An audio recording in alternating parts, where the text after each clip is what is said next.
Známy michalovský výtvarník Miroslav Babinčák vystavuje svoje diela v galérii aukčnej spoločnosti Darte v Nižnom Hrušove.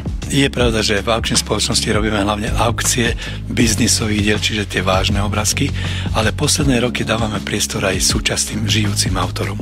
Ročne robíme okolo 10 výstav týmto mladým ľuďom a takto sa dostávajú do povedomia hlavne medzi tých klientov, ktorí sú našimi skálnymi a ktorí vedia oceniť takéto dielka. Takže tento raz o Mirovi Babinčákovi sa dozvedel môj riaditeľ. No a veľmi sa mu páčili jeho diela, keď vystavoval v Michalovciach.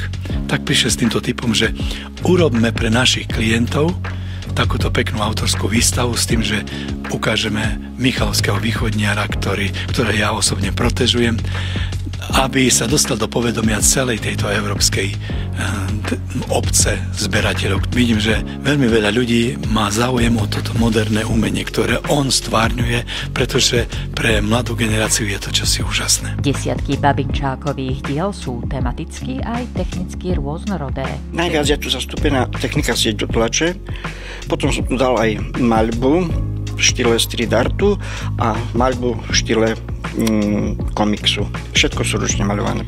Mirova práca sa odlišuje tým, že je tam iná technika.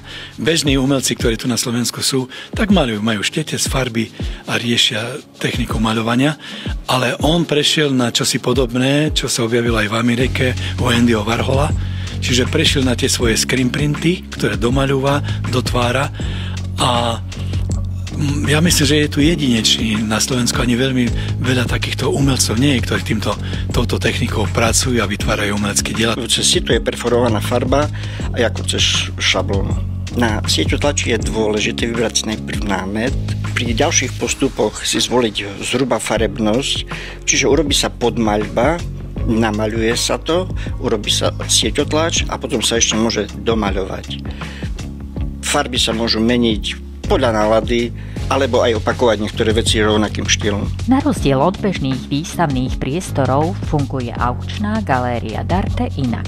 Vždycky pred vernisážou, ktorú máme dohodnutú s autorom, robíme 2 týždne predtým ponuku celej výstavy v online aukcii aj v návštevách osobných pri kurátorovi, ktorý doprevádza týchto ľudí. Čiže v priebehu 2 týždňov si môžete tie diela pozerať, vybrať si a môžete priamo aj zakúpiť, čiže zarezervovať si dielko, ktoré beží v aukcii. Na konci aukcie po 2 týždňov vlastne robíme tu vernisáž alebo finisáž, pozrieme hlavne tých kupcov, ktorí už majú záujem, ale aj celú vlastne zberateľskú obec, ktorá má záujem o tento štýl umenia. No a robí sa tu vlastne záver s tým, že výstava je predajná, tak tí ľudia, ktorí prídu, môžu si pozrieť, môžu si aj zakúpiť a táto skutočnosť veľmi poteší hlavne tých súčasných autorov, lebo skôr namaľujú obraz, ako ho dokážu predať. Aukčná spoločnosť Darte sa za 20 rokov svojej existencie teší záujmu 38 000 registrovaných zberateľov. Finisáž Babinčákovej výstavy je 25. apríla.